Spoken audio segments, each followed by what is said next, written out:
Jadi sebenarnya tuh apa sih musik jazz gitu? Soalnya terus kan sering banyak stigma-stigma yang beredar gitu. Yang penyuka musik jazz itu hanya orang-orang yang bisa dibilang orang-orang elit gitu, yang Hmm. punya high taste. Halo semuanya, kembali lagi bersama gue Gili di IMU Indonesia, di mana kita bisa berbagi, belajar, dan berkembang bersama. Di episode kali ini, gue kedatangan tamu spesial, yaitu Sri Hanuraga. Beliau adalah seorang musisi jazz. Nah, di kesempatan kali ini kita ngebahas banyak banget tentang musik jazz, dan juga bener gak sih musik jazz itu hanya buat kaum elit? Penasaran kan? Yuk langsung aja. Selamat malam, Mas Aga. Halo, selamat malam Gili. Apa kabar nih, Mas? Baik, apa kabar? Wah, syukur. Oh ya, baik juga, Mas. Makasih loh, Mas. Udah mau jadi narsum di IMU di Iya, thank you malam-malam banget. gini. Emang suka nonton waktu itu pertama kali nonton yang episodenya Patrick Hartono. Oh, kenal Iya, tah? kenal dulu di Belanda juga kenal sama dia. Apa? Dia di Den Haag kan waktu itu. Wah, dunia kecil ya ternyata ya. Iya. Wah, sih. Mas, mau nanya nih. Mas Aga sendiri nih sejak umur berapa sih udah mulai belajar musik gitu, Mas? Pertama kali umur 11 tahun mulai belajar musik, disuruh les piano sama orang tua. Dulu lesnya sama temennya nyokap. Kalau tahu Ah, tahu pianis Irsa Destiwi nggak? Kalau tahu ada eh, pianis Irsa Destiwi. pernah dengar. Iya itu dulu les piano pertama kali sama ibunya dia, Rini Oh, namanya. Iya, Tante Rini. Iya, klasik dong ya, Mas ya kalau nggak salah. iya awalnya belajar klasik, terus tapi setahun 2 tahun pertama nggak suka sama sekali, jadi nggak pernah latihan. Sampai disuruh keluar waktu itu sama Wah, sama dia. Iya. Cuma hmm. terus saya bilang jangan dong ntar apa dimarahin nyokap kalau keluar. Jadi saya pura-pura datang aja. Tapi nggak pernah latihan terus. Tapi baru sampai akhirnya baru suka pas kira-kira kelas 2 SMP lah, umur 12-13. Terus 12-13 sukanya sama klasik juga atau udah akhirnya belok ke jazz nih, Mas nih? enggak progressive rock. Jadi ada Oh, sepupu keyboardis progresif Krishna Pramaswara namanya. ah, Iya, dia uh, dulu dia suka main, dulu ada acara M97 FM tuh apa radio klasik rock. Nah, suka bikin acara kayak bulanan kayak tribute tuh siapa. Nah, kebetulan ada tribute tuh Emerson Lake and Palmer ah, waktu itu. Nah, itu kaget banget tuh. Jadi dulu punya image gini lah karena ya bukan karena diledekin juga sama teman-teman kan, teman-teman dulu umur segitu mulai belajar gitar, drum, kayaknya keren gitu kan. Terus dijadiin lo belajar piano apa kurang keren apa kayak gitu, loh, nggak cowok kayak gitu, kayak ada kayak gitu-gituan lah. Terus habis itu uh, pas ngelihat apa musik-musiknya ELP dibawain sama sepupu tuh bagus banget. Dan kayak Emerson Lake and Palmer tuh kan tahu nggak gue pernah denger? kurang Uh, kurang sih. itu Soalnya kayak backgroundnya klasik banget, oh bener-bener. ya yeah, itu band progressive rock Inggris tahun 70-an. Dia ini kayak Keith Emerson tuh keyboardisnya, ini apa namanya, kayak semacam Jimi Hendrixnya buat keyboard Ah, lah gitu. Dan terus musiknya tuh kebetulan banyak ini, dia banyak rearrange lagu klasik dijadiin rock gitu. oke. Ya jadi banyak inventionnya Bach, ada Prokofiev, Bartok. Bahkan dia sempat bikin piano concerto sendiri juga gitu. Jadi jadi suka sama klasiknya dari situ, gara-gara itu justru. Karena udah Gara-gara di dia. arrange jadi music apa genre lain ya, makanya baru bisa balik lagi klasik gitu ya. Iya, baru akhirnya suka bener-bener begitu ngelihat si kayak Keith Emerson ini. Jadi sepupu tuh punya laserdisc. Terus laserdisc konser-konser zaman dulu kan masih susah tuh sebenarnya, kayak nyari-nyari rekaman video konser gitu. Nah, dipinjemin laserdiscnya terus ngelihat, wah gila kayak keren banget. Dan maksudnya mereka mainin mainin banyak mainin musik klasik terus dengan atraksi panggung yang liar banget gitu. Terus nah di situ ada campuran influence jazznya banyak banget sih Keith Emerson. Nah jadi waktu Sih. mulai sering ngulik Keith Emerson, terus ini apa namanya, dulu pokoknya senior banyak yang bilangin lo kalau mau main kayak dia mesti belajar jazz, kalau nggak bisa gitu. I see. Jadi dari klasik terus ke progressive rock, baru ke jazz ya. Ini yang jadi bridge-nya ya. Iya. Nah tadinya sebenarnya belajar jazz itu maunya supaya bisa main rock seasik Keith Emerson. Terus masuk Farabi dulu awalnya belajar sama Mas Arya Andi Putra ada namanya. Nah dia tuh gurunya hampir semua pianis jazz pasti pernah belajar sama dia deh. Dia gurunya semua Hmm. orang gitu. Dan dia tuh banyak ngasih buku, ngasih referensi musik, terus suka ngejemput bahkan ke rumah, suruh datang aja ke Farabi dulu itu. Terus hampir tiap hari nongkrong di Farabi walaupun bukan jam lesnya gitu. Iya Wah. latihan di situ terus diajarin kayak jadi di situ akhirnya makin mulai suka sama jazz. Cuma awalnya masih suka fusion fusion gitu sampai akhirnya ini beneran mulai suka jazz banget tuh ngelihat ini konser Simak Dialog. Kalau tahu band grup Simak Dialog Hmm. uh, yang dipimpin Riza Arsyad ya almarhum pianis itu mentor saya. Ah, Jadi dia oke. dia yang saya kaget banget musik jazz itu bisa bunyinya kayak gitu bisa keren banget karena dia gabungin sama kendang Sunda dan bunyinya modern banget sih. Jadi waktu itu sementara kan waktu awal-awal kenal pertama kali coba-coba dengerin jazz tuh kan dengerin jazz yang tua gitu Charlie Parker kayak gitu traditional jazz gitu nggak suka tapi nah itu pas ngelihat Riza Arsyad ini itu pintu masuknya banget akhirnya terus dia bilang kalau mau main kayak gini mesti belajar traditional jazz terus akhirnya disuruh belajar ke Krishna Balagita itu pianisnya ada band keyboardisnya ada band yang ternyata Oke. main jazznya canggih banget. Ya, terus abis itu baru disuruh ke Mas Indra Lesmana. Ya. Ah, Nah sama Mas Indra Lesmana itu baru bener-bener arahin ke jazz yang tradisional banget. Nah pas sama Mas Indra Lesmana itulah beneran lupa sama progressive rocknya akhirnya beneran jatuh cinta sama jazznya. Sampai sekarang ah. sampai kuliah keterusan bener-bener ke jazz doang gitu. Nah, ini yang menarik nih bicara soal kuliah nih Mas. Jadi kan akhirnya kan Mas mulai belajar musik dari umur 11, terus pas mutusin mau kuliah musik gitu, Hmm. itu didukung full support sama orang tua atau sempat dibilang, kan soalnya masih banyak stigma gini kan, kalau mau jadi musisi mau makan apa gitu. Hmm. Sempat ada di gimana nggak ditolak gitu nggak Mas sama orang tua? Nah Di saya nggak setuju beruntung, sorry. iya saya beruntung banget ayah saya tuh ngalamin hal yang sama. Jadi ayah saya pengen kuliah gitar klasik waktu itu, terus nggak boleh sama kakek saya. Oh, Iya, nah karena itu dia ngebolehin saya karena dia tahu gimana rasanya kayak kayak gitu. ah. Ya justru sangat support banget sih. Saya beruntung beruntung banget itu sih. Nice, nice. Berarti di fully support ya. Ini yang akhirnya bikin Mas agak mutusin ke Belanda buat ngambil studi S1 dan S2-nya.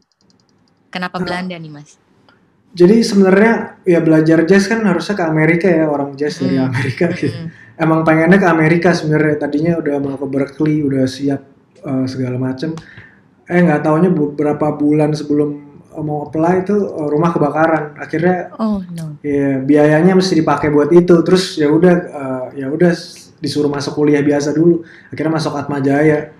Waktu itu elektro. Oh, Terus nah pada saat bulan-bulan awal Atma Jaya itu, sorry bukan bulan awal malah sebelum masuk beneran sebulan sebelum masuk kuliah, tiba-tiba ada ini orang-orang eh, dari Belanda datang dari Den Haag orang-orang dari Den Haag mereka touring di Jakarta waktu itu. Terus salah satu stopnya dulu di Farabi mereka ngasih masterclass. Jadi awalnya udah nonton di Erasmus terus nonton di ada beberapa festival lagi waktu itu di Jakarta. Akhirnya mereka stop di Farabi. Nah itu di situ saya bisa berinteraksi dengan dekat terus saya main di depan mereka gitu. Nah, yang saya nggak tahu gini, jadi dulu tuh sering banget nonton konser jazz dari Eropa di kedutaan-kedutaan.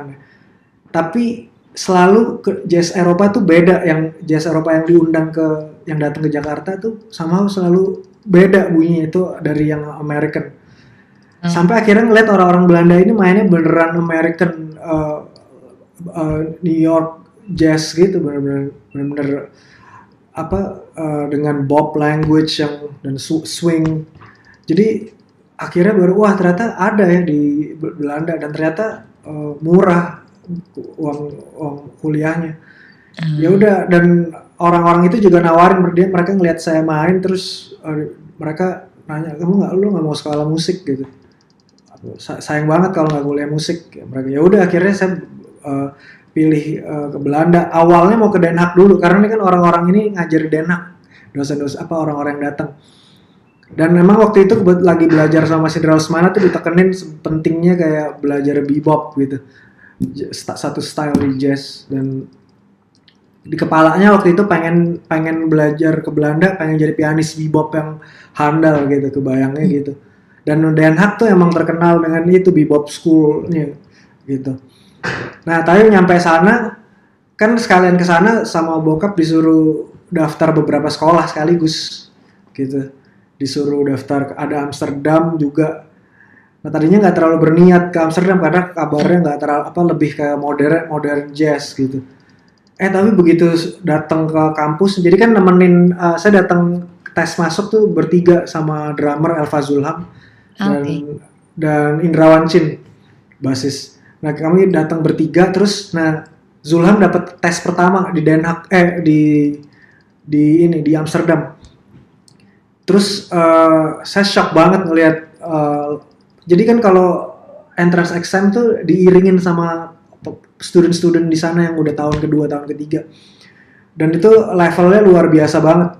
Karena sebelumnya saya sempat ngeliat anak-anak dari Den Haag yang iringin Indrawan jauh banget ini level. Terus saya jadi mikir, wah kayaknya di Amsterdam lebih seru nih. Dan terus saya ngeliat environmentnya, concert hall-nya, ada konser kebau kan di situ, salah satu gedung konser yang ya legendaris lah di dunia, termasuk untuk musik klasik kan ya.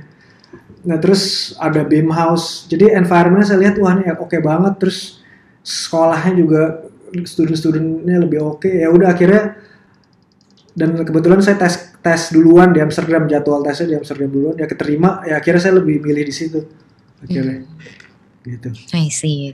Menarik banget ya. Nih pertanyaannya jadi gini Mas. Jadi sebenarnya tuh apa sih musik jazz gitu? Soalnya terus kan sering banyak stigma-stigma yang beredar gitu. Yang penyuka musik jazz itu hanya orang-orang yang bisa dibilang orang-orang elit gitu. Yang punya high taste gitu kan. Tapi kan kalau sepengetahuanku gitu, kalau nggak salah sejarahnya musik jazz itu kan dimulainya karena adanya perbudakan di Amerika sana gitu kan pada zaman 20-an. Ya. Terus yang mau aku tanyain, kenapa sih bisa ada stigma seperti itu gitu Mas? Ya. Sebenarnya gini, mungkin dari awal dulu jazz itu kan musik, sebenarnya musik yang dikembangin orang kulit hitam di Amerika di akhir abad 19, awal abad 20 gitu. Terus dia tuh sebenarnya dia bisa, ya kalau kita mau mengeneralisasi, mau mengatakan dengan sederhana, ya dia peleburan ritme musik Afrika Barat dengan harmoni dan melodi musik klasik Eropa gitu kan. Dan kalau kita ngomong karakter utama musik jazz tuh ada sinkopasi, swing, nah itu core-nya banget swing, terus permainan ensemble yang polifonik, improvisasi, juga deviasi. Nah ini improvisasi juga menarik karena sering orang salah kaprah bahwa jazz yang penting tuh improvisasi, tapi nggak begitu karena itu improvisasi dengan kosa bunyi tertentu gitu. Karena kan ya musik tradisi kita juga banyak improvisasinya kan sebenarnya.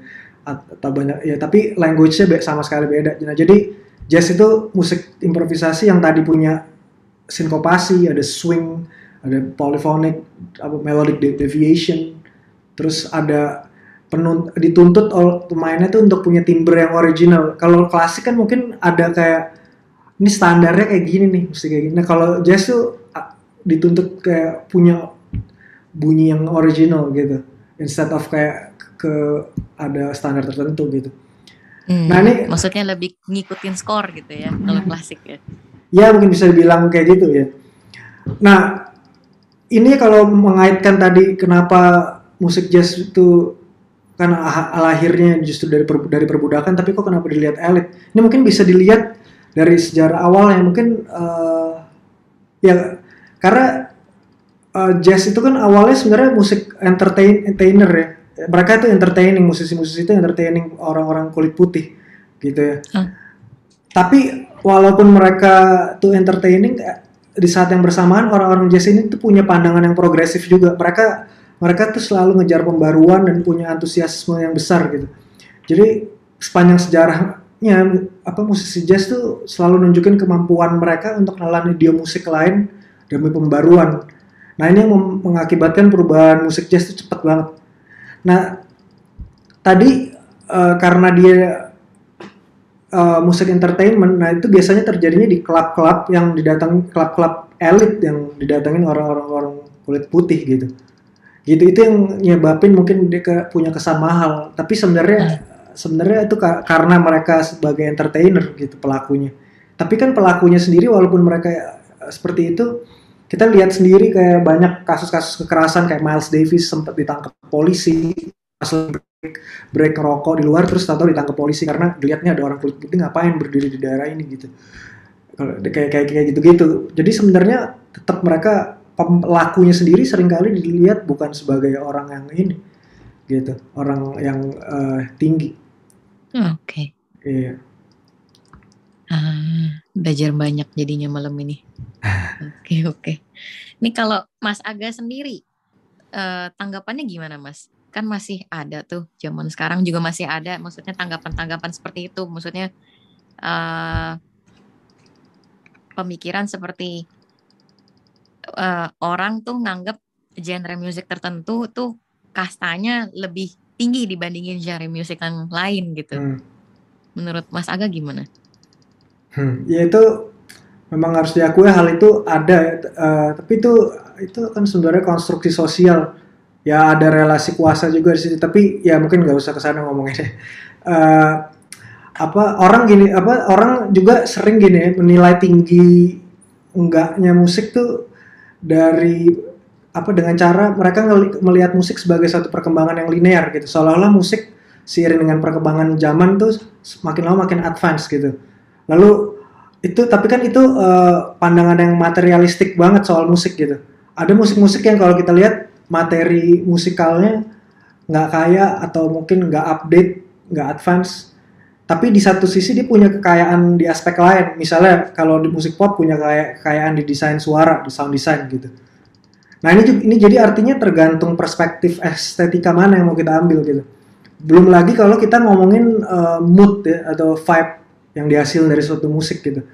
Kita nggak bisa pungkirin kayak musik pop walaupun memang materi musikalnya mungkin nggak sekaya musik klasik gitu misalnya atau jazz, atau dia nggak menggunakan teknik yang paling mutakhir gitu secara musikal material, tapi nggak bisa dipungkirin dia punya kebaruan dalam hal mood tadi, karena nggak bisa dipungkiri kayak misalnya punk gitu, musik punk kan simple banget ya secara struktur, tapi ada vibe yang baru yang nggak pernah ada di musik sebelumnya gitu ya gitu. Jadi kalau buat saya pribadi sih, daripada ngelihat tinggi enggaknya musik, saya lebih pilih untuk nggak ngebatasin diri saya dan supaya saya bisa menyerap berbagai kekayaan yang spesial dari tiap musik yang ada sih sebenarnya. Melihat segi ini ya, positif dari setiap genre ya jadinya ya. Iya. Oke. Ini Mas Aga sendiri kan sebagai musisi jazz di Indonesia nih, menurut Mas Aga nih, ada nggak cara gimana ngenalin budaya Indonesia tapi lewat musik jazz gitu? Ya. Nah ini hal yang tricky karena seringkali dalam pengembangan dan pengolahan musik tradisi kita tahu suka banyak perdebatan, ada yang mengenai eksotisme, orientalisme atau cultural appropriation. Dan yang sering terjadi kalau musisi jazz mau gabungin unsur musik Nusantara terus dengan musik jazz itu atau musik pop, musisi pop yang mau ngelakuin itu, yang terjadi tuh ada kekerasan, bukan akulturasi ya, tapi lebih kayak ini dicerabut gitu aja terus ditaruh di konteks musik barat aja tanpa ada pemahaman yang deep gitu. Nah saya rasa kalau kita ngomongin jazz ya, improvisasi itu bisa jadi jawaban menurut saya dari masalah-masalah itu. Karena kalau kita ngomongin mengenai improvisasi misalnya dalam konteks berbahasa ya, uh, kita tuh ngomongin satu level pemahaman yang sedemikian dalamnya sehingga apa ya, orang tuh bisa dengan leluasa membongkar pasang bahasa itu karena bahasa itu udah menubuh, udah benar masuk meresap ke dalam diri kita gitu. Ya kayak sekarang nih kita ngobrol, kita improvising, kita bisa ngomong bahasanya nggak baku tapi bisa saling ngerti karena kita segitu menguasai bahasa ini kan. Jadi kita bisa puter-puter aja. Nah jadi ketika satu bahasa ini menjadi bagian dari seseorang, artinya ada kedalaman, ada kecintaan, penghargaan yang sedemikian dalamnya terhadap suatu budaya tertentu. Jadi ini kita bisa keluar dari masalah-masalah di atas tadi. Nah, berkaitan dengan improvisasi ini, menurut saya jazz itu punya peran penting karena jazz itu adalah bisa dilihat sebagai ini ya, metode pembelajaran improvisasi yang sangat efektif. Ini tadi bisa kita lihat seperti yang saya sudah sebut sebelumnya, jazz itu berkembang sangat cepat banget ya karena mereka selalu mencaplok kosa bunyi musik yang ada di luarnya terus dijadiin bagian dari kosa bunyi musik jazz. Nah ini dengan gunain jazz sebagai metode itu kita bisa mempelajari kosa bunyi berbagai musik di Nusantara terus menyerapnya ke dalam level improvisasi tadi. Jadi ketika karya-karya yang lahir tuh kalau kita ada di level ini pemahamannya yang nggak akan terjadi sinkretisme tadi dan atau turisme atau sekedar tamasya doang gitu. Yeah. Nice. Ini menurut Mas Aga sendiri sebenarnya esensi sebuah pembelajaran musik tuh apa selain menjadi jago gitu? Esensi kalau esensi musik pembelajaran. Musik, oke. Tapi ya in general gini sih mungkin saya bukan essentialist sih, jadi mungkin di luar pembelajaran bahkan musik itu kan sendiri menurut saya bukan sesuatu yang beku, bukan contohnya dulu yang sesuatu yang dianggap musik sekarang sesuatu yang dulu dianggap bukan musik sekarang bisa dianggap musik gitu. Dan di saat yang bersamaan pemikiran saya sendiri pun terus berubah gitu. Jadi musik itu terlalu kaya, jadi saya nggak mau batasin diri saya dalam membuat atau menikmati dan mempelajari musik gitu. Jadi buat saya tuh musik adalah satu cara memahami dunia yang melalui saya gitu. Jadi dari musik saya belajar banyak hal mengenai hidup, belajar mengenai kepekaan, berempati. Nah misalnya kalau kita ngomong dari musik jazz aja banyak banget hal yang bisa kita pelajarin. Pertama dari estetika musik jazz yang menuntut pelakunya untuk meleburkan individualitasnya ke dalam suatu bahasa kolektif yang digunain dalam permainannya, itu bisa jadi model buat satu bentuk kebebasan dalam constraint tertentu gitu, bisa jadi model demokrasi sebenarnya. Lalu ada konsep adaptasi di dalam musik jazz gitu ya. Jadi kita bisa pelajarin tadi kayak gimana musisi-musisi jazz itu menyerap semua musik yang ada di sekitarnya gitu.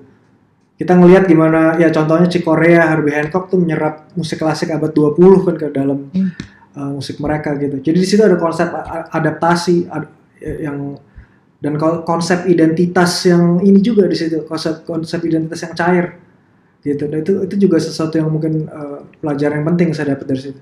Ada juga konsep agency ya di situ.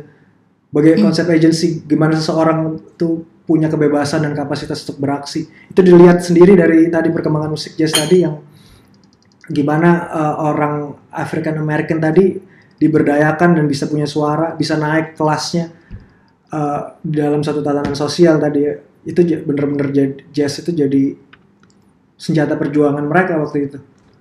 Jadi kita belajar juga konsep hidup yang egalitarian kalau kita ngelihat satu ensemble jazz gimana mereka berinteraksi. Nggak ada beda sama mungkin musik klasik yang ada komposer dan konduktornya gitu. Terus musiknya udah ditentuin harus jadi kayak apa. Tapi di sini komposer cuma ngasih struktur besar aja. Itu bisa setiap orang di dalam satu ensemble itu bisa menginterpretasi dan bisa naruh individualitasnya. Justru di-expect, itu sesuatu yang di-expect gitu. Dan yang terakhir kalau berkaitan sama pertanyaan sebelumnya dari jazz tuh kita bisa ngelihat mungkin bukan jazz ya, African American music. Kita bisa ngelihat gimana African heritage-nya itu bisa terawat yang tadinya dari jazz terus DNA-nya tapi tetap bertransformasi terus sampai ke R&B, soul, hip hop sekarang. Jadi itu bisa jadi model pengembangan dan pengolahan budaya sih sebenarnya. Jadi banyak banget sih sebenarnya yang kalau kita mau ngomongin apa aja yang apa ya bermanfaat dari belajar musik sebenarnya sangat luas banget ya. sih. Iya. Lebih banyak pengaplikasiannya ke nilai-nilai kehidupan lebih luas lagi gitu, nggak terbatas karena apa kan soalnya masih banyak mungkin pemikiran-pemikiran orang tua karena aku kan sendiri juga guru musik gitu ya, lebih banyak handling anak-anak kecil.